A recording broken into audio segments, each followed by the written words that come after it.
Hey everyone, it's Amy from Thinline 206. I wanted to take a moment today to talk to specifically to our family members of our law enforcement officers, our firefighters, our military, our EMTs, our dispatchers, you name it. We have a lot of stress that is going on in our world right now. And the one thing that as family members we can do is to take care of ourselves so that we are able to assist our loved ones with the stress that they are dealing with when they are at work every day. Not saying that as a family member you're not struggling too, and that's the point of this whole entire topic today, is that we live currently in a world, um, we've always lived in a world of uncertainty. And the more that everything that is going on in our lives today is creating more and more uncertainty in our lives, the more we can maybe see that our lives might be starting to feel like they're spiraling out of control. So, if you have not heard of a book called I Love a Cop: What Police Families Need to Know by Ellen Kirschman, get it and read it. It has a lot of really good, helpful tips, and quite frankly, this does not just apply to our law enforcement officer families. Um, but that was the title. And so I wanted to go through and kind of talk about the 8 different points that she talks about in her book, to kind of just discuss different ways that we as family members can stay healthy for our loved ones. So the first one is reducing anxiety. So finding different ways that we can cope with anxiety that's going to look different for everybody. And having that one reminder, which is easier said than done, and I'm speaking from experience, is that we can only control what we can. And the rest of it, we can't control, we have to let go of, because if we continue to hold on to that, it continues to create that anxiety and that whirlwind in our lives. And we can sit there and we can think, what if, what if, what if? And that is not going to change anything. So figuring out what we can control. And part of that might just be, you know what, I'm questioning this constantly. I'm questioning what if this or what if that, what if my father, what if my brother, what if my spouse doesn't come home tonight? What if? And asking that question, we can't control that. Unfortunately, as much as we would love to, having our loved ones on the other end of turmoil every single day, we can't control that. So we're reminding ourselves that there are certain things we can control, and we can control how we deal with our anxiety. And so finding different things that are going to be helpful for you when you're experiencing that anxiety and that fear and those what if questions. The second one is to respond rather than react. So when we are experiencing reactions, we're coming from a place of intense emotions. Oftentimes they can be fueled by fear or anger. And so just being able to recognize that, and then just reminding yourselves that it's very important that we don't make decisions when we are in that kind of state of mind, especially decisions that can be life-changing. Because when we're stressed, when we're angry, and let's just take a situation that is not even occupational related. But if you get angry, sometimes we say things that we don't mean when we're angry. Or we say it in a way that is hurtful. And we haven't fully given ourselves the time to think through what we're trying to say and what we're trying to express. And so giving and allowing yourself that time instead of making those potentially life-changing decisions or comments from a place of fear and anger. With that, finding other spouses, finding other family members or friends who are in the same boat with you, that maybe have family members that are in a first responder field, that know that their loved one is also putting themselves in danger. And I know that right now, I have talked a lot from a law enforcement perspective. Please keep in mind that is my experience. But we also need to recognize that this applies to the other first responder fields as well. You know, we have firefighters that are oftentimes going into, well, they are going into fires and they're putting their lives at risk. We have EMTs that are oftentimes responding to, for example, car accident, where they may be on the highway or on the side of the road, and as we all know, accidents happen, and so they're putting their lives at risk too, as well as our corrections officers who are dealing with individuals every single day who in a second could stop and become violent.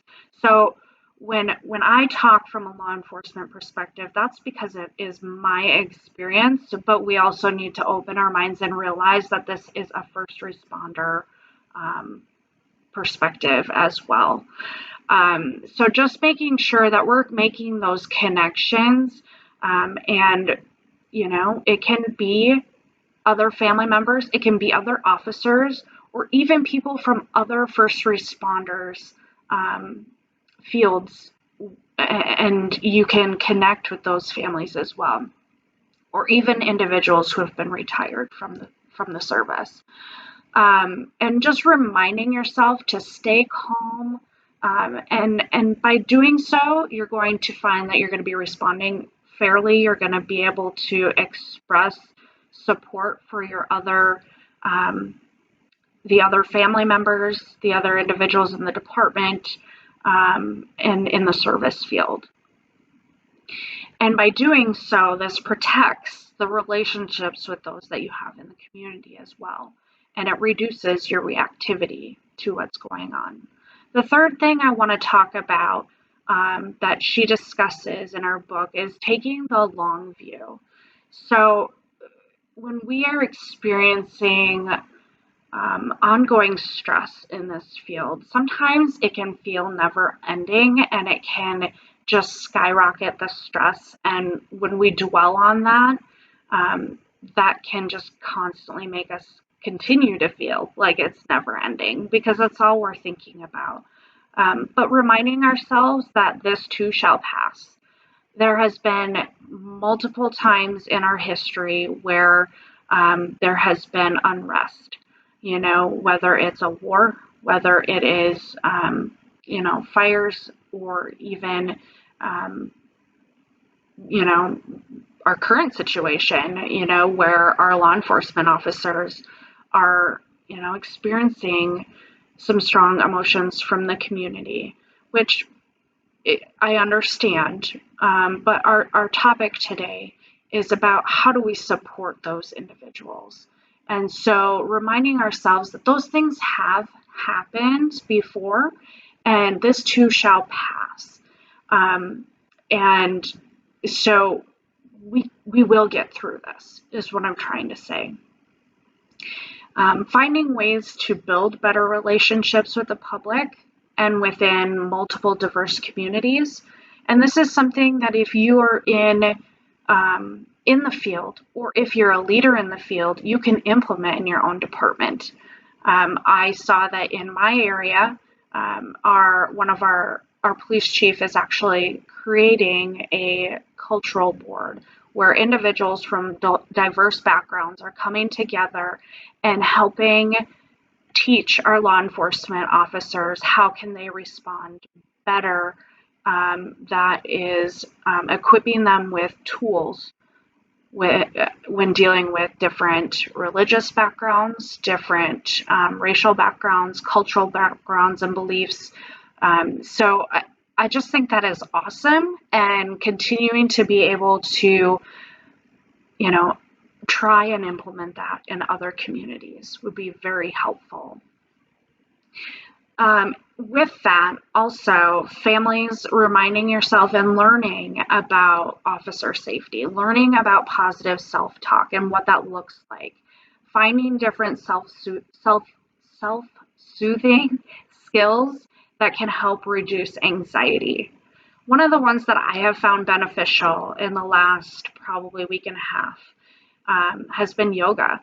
And I've done yoga off and on, but I've never applied yoga in the way that I have in the last week and a half, which is a short period of time, but it has been a life-changing and life-saving thing for me.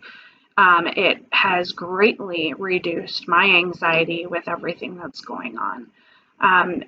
And just, there is research out there that talks about how helpful it is with anxiety and depression and those who have experienced trauma and have a diagnosis of PTSD. So it can be helpful in a variety of ways. And even getting our first responders on board with doing some of that as well. Whether it's yoga or meditating or some sort of mindfulness activity, can be very helpful in stress reduction. The next point that she talks about in her book is taking the big view.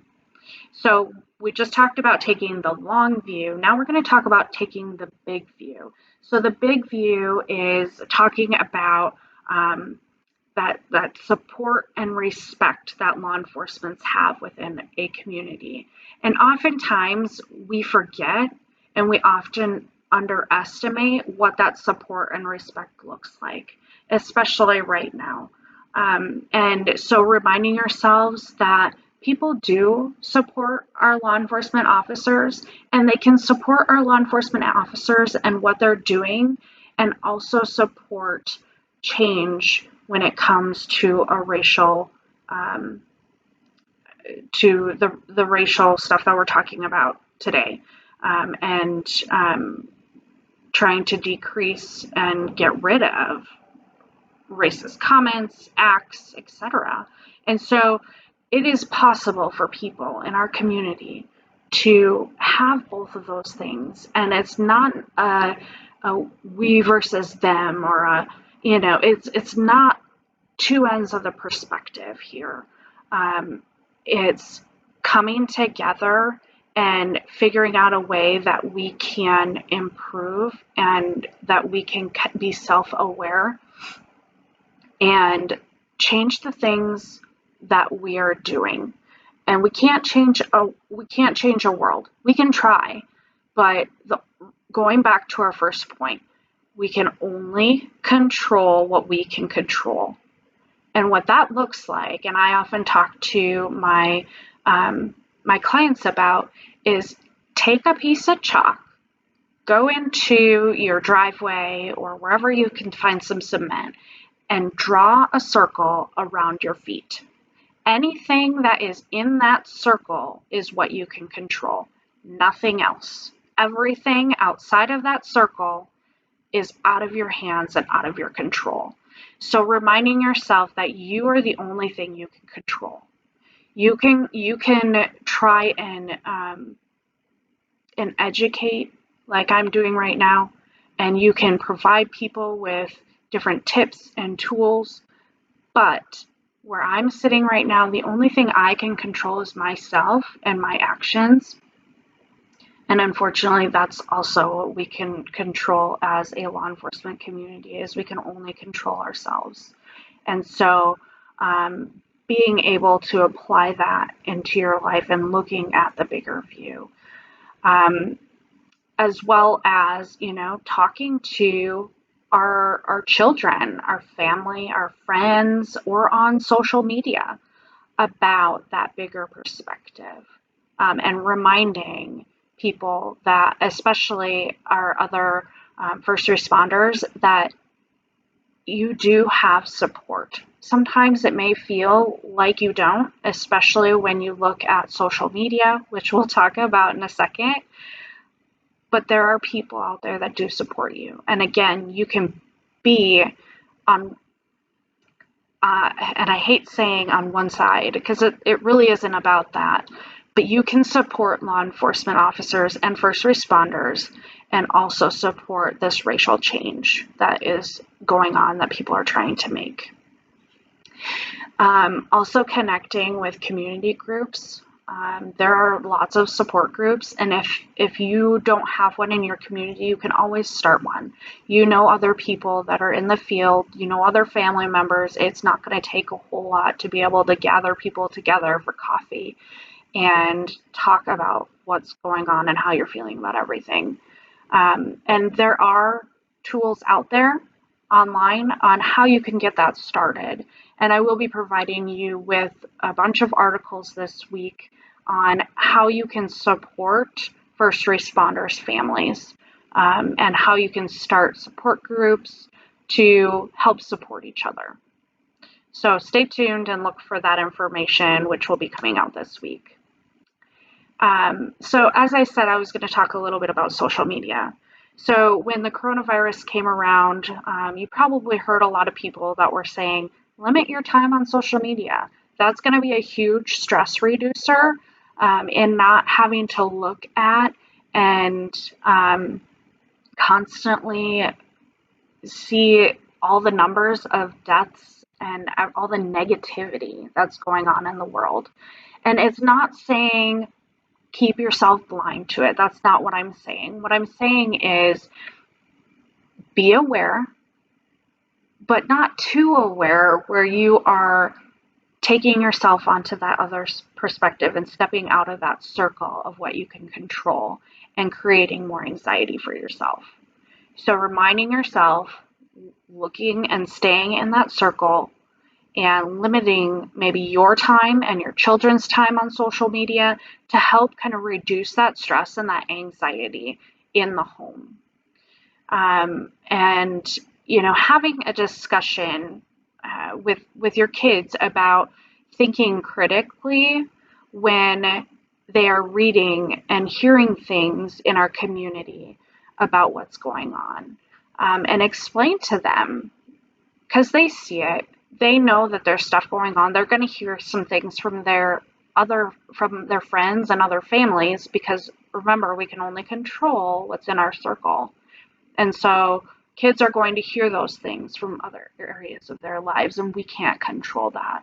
And so having a real discussion with your children about what's going on in a healthy manner and in a child age appropriate manner, and addressing their fears and their concerns and being real, but also, you know, recognizing the difference, which we'll talk about a little bit later, about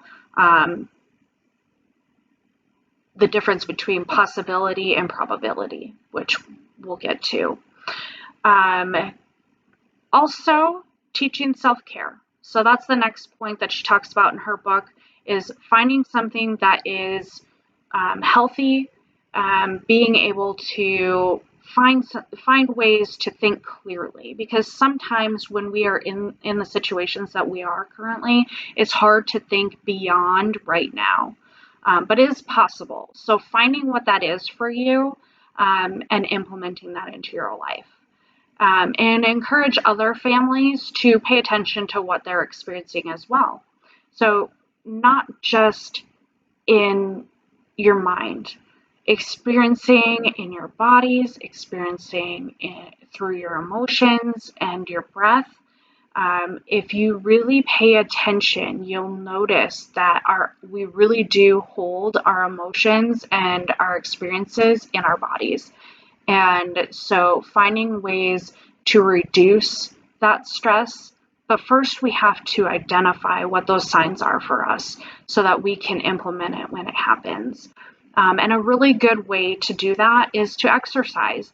it's such an underused method of stress reducing, anxiety, depression, and dealing with those things, is just increasing our activity, getting up and moving. It helps our minds get into a better state. Reaching out to other families and friends, but also knowing when it's time to reach out to competent professionals and maybe even seek some confidential counseling as well. And checking into what those resources are in your area, even if you don't need it right now, just so you know what is available in case you do need it down the road. The seventh thing I'd like to talk about is emphasizing positivity. So being realistic, but being positive. Finding ways to deal with negativity that you may encounter. And it's not your responsibility to sit there and have to defend or explain or apologize for anyone else's behavior. Remember, all we can control is what we have inside that circle, and that is ourselves. And so we can't take on other people's actions and behaviors. All we can do is do what we know is right and move forward with that. And that can be the change that we can make, is by changing our own actions and being aware of our own behaviors and how we approach things. Reaching out to other spouses and families. I cannot emphasize that enough. Your support is going to be those who also are going to need support. Being able to have people who can help listen, can talk, but also being able to recognize when it's appropriate to not talk, when it's appropriate to talk shop, and when you need to put a cap on it. Because sometimes we talk and we talk and we talk, and our anxiety continues to rise the more that we talk.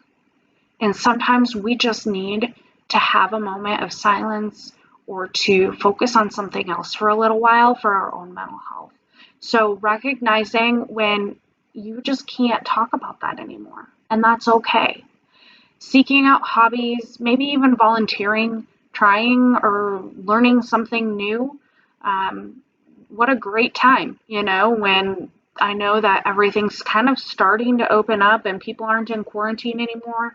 But what a great time where we're trying to get back to life, but also have that family time and trying out new hobbies, finding out who you are post-quarantine even. So implementing those different things can help assist in building resilience and increase happiness. And by doing that, we're just going to be helping our loved ones that are in the field as well. Number 8, and this is the last one, is addressing children's concerns. So there are going to be a lot of things that kids are going to be struggling with. This is where I wanted to talk about possibility and probability. So making sure that we are talking to our kids about these things, because yes, it is possible that a parent could get hurt on the job or maybe not even come home, but it's not as probable, because most officers, most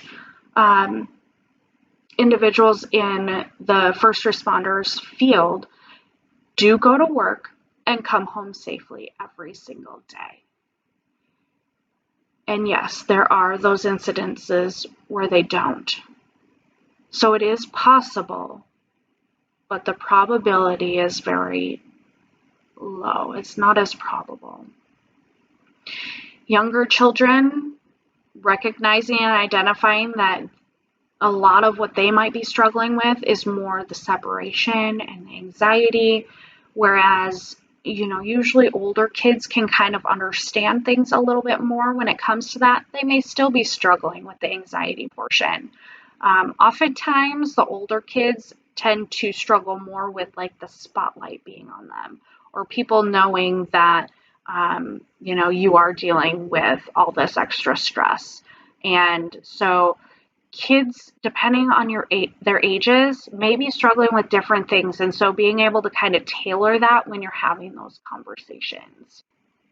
Recognizing the signs and symptoms when your child may need some added help that you can't provide.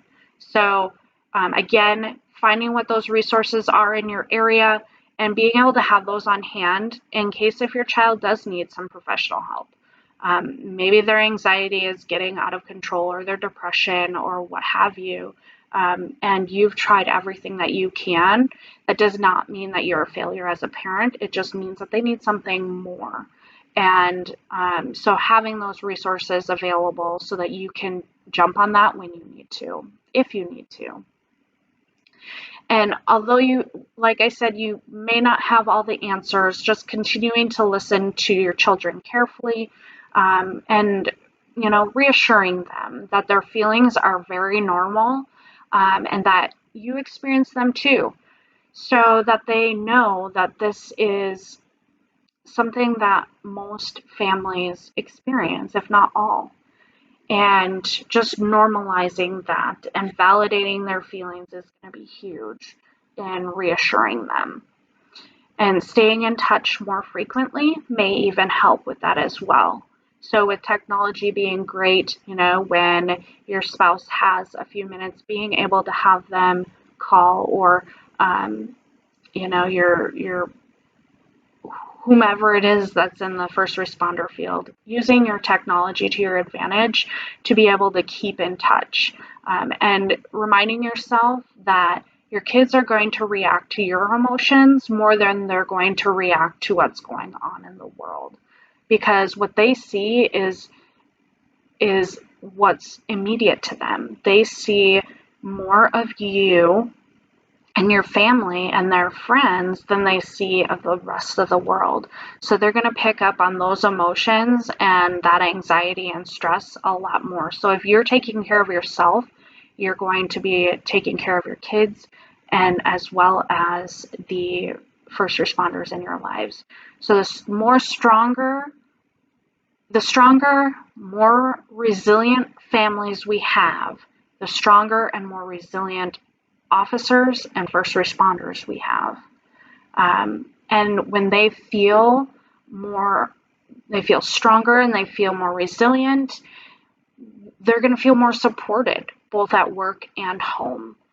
And so by helping yourself, you will ultimately be helping your loved one as well. So reminding yourself that self-care is the ultimate goal. And that ultimate goal is to have a healthier, safer, and mentally well prepared first responders to protect our communities. So making sure that you're encouraging them. If they're struggling, if they need some help as well, pass some of those resources on. Learn what some of the EAP options are through their department, or figuring out what your insurance covers. So when or if that time comes, you can provide those services to them. I'm going to leave you with one more resource, and I am going to post a lot of different resources throughout this week as well. But the resource I want to leave you with is a website from International Association of Chiefs of Police. So on their website, they actually have a lot of resources and articles and much, much more for family members so that they can navigate this, because being a law enforcement officer, and this applies for our first responders as well, everything that is on that website can be tweaked in little ways to recognize and identify different things that are going to be helpful for first responders in general as well. So just continuing to learn what we can do to support the families of law enforcement, of first responders, and if you are in a first responder yourself, how you can encourage them to support themselves and take care of themselves. So that website I will post in the comments or in the discussion, but I'll give it to you quickly here. It is https://www.theacp.org/ICPR law enforcement family. All right, guys, thank you so much. I hope you have a wonderful day. Please feel free to share this. I think the more law enforcement families, the more first responder families, the more military families, the more healthcare families that get this message and feel like they have a place to go to feel supported, or they have the tools to support them, the better off our world and our service occupations are going to be. And don't forget to check out that book, I Love a Cop, What Police Families Need to Know by Ellen Kirschman, which is where these 8 tips came from. All right, guys, enjoy the rest of your weekend and have a wonderful and blessed week.